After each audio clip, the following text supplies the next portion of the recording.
Di ba? Oh, kailangan nyo yun, ha? Sa Manila. Oh, kailangan nyo yun, ha? Kasi i-emphasize ko sa mga cited, importante, kabisado ninyo yung vital signs taking. Kasi sa DOH, pagka alam nilang hindi masyado kabisado yung vital signs, pinalalabas na. Although, personally ako nag-object. Kasi, hindi naman ibig sabihin na hindi siya marunong magkabit, hindi na siya marunong magmasahe. No? Pero, pagka ginawa nyo yun, ako yung tatawagin ng DOH. Sir Benji, ba't naman estudyante mo hindi marunong gumamit ng stethoscope, baliktad? No? Tapos yung iba naman, hindi marunong mag-on, tsaka mag-off. May on-off yan eh. No? Minsan sinasabi ng estudyante, Sir, hindi gumagana, wala akong marinig. Naka-off eh. Di ba pipihit mo yon? Tapos saka mo pakinggan mo, no? Hindi yung iba, talagang wala. Ibig sabihin, hindi niya alam paano gamitin. For DOH is inexcusable na kayo ay nagmamasahe na hindi nyo alam paano gamitin ang BP apparatus. No? Inexcusable yan. Sino sisihin? Yung pinanggalingan yung institusyon. Sino hanapin? Yung trainer ninyo. Pero most likely, hindi yung si Wilma, hindi si Ma'am Lalaine, ako yung hanapin. Kasi ako yung on top of the program. Ganun po yun. No? So, kaya nga lang ko sinasabi, learning is always a mutual activity. No? It's a two-way process. We teach and you study, you research. No? Hindi pa pwedeng spoon feeding. Ever since when I did this training, 15 years way back, I don't encourage people to be spoon fed. I give information, you research, you find out, you validate.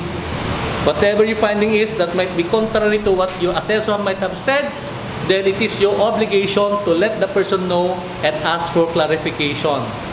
Ganun po yun. No? You don't make assumptions. Hindi, ito yun, nakita ko lang, okay na to.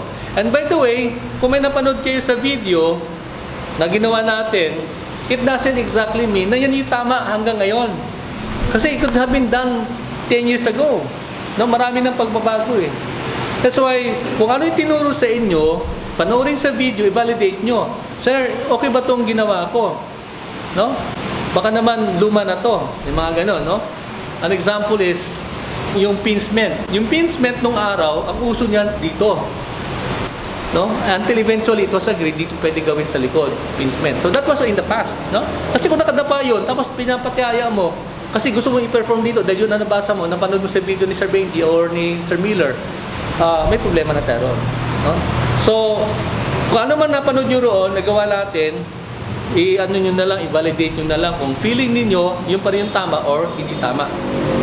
That's why you have to also make sure that you are updated, no? Sa mga pangyayari. Okay? So, ano pang observation? Ayun. Yung eye contact niya is very good.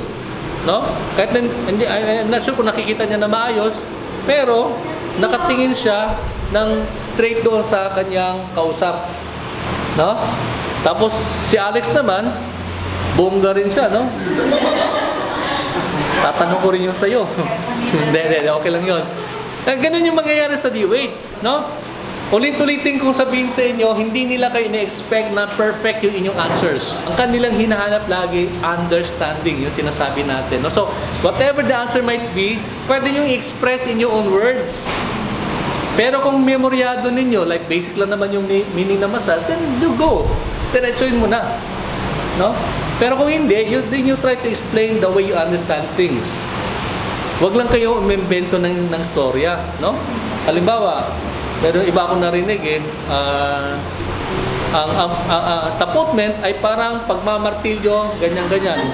Iba ang usapan na yun, pagmamartilyo na yun eh. No? Nasaan yung pako?